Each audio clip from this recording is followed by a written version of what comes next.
LDH serviced apartment by AHL architects in Vietnam. LDH is a project with land size 5x20 which is located in a small alley of Hanoi Downtown. LDH was designed from a module of a typical apartment with all the functions to serve as a rental apartment for foreigners.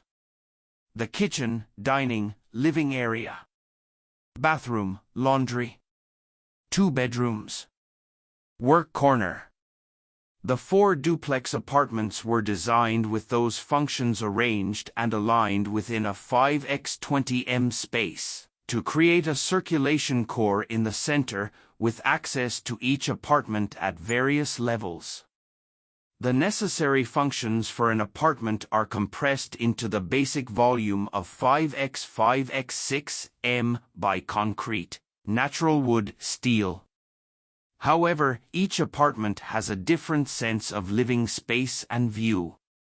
The highlight of LDH project is probably the amorphous staircase in the center, which is made of a 10 mm steel structure and a step surface covered with EPDM rubber beads. This traffic route has broken the long axis normally found in a typical tube house. It creates more spatial dimensions when approaching the apartments above.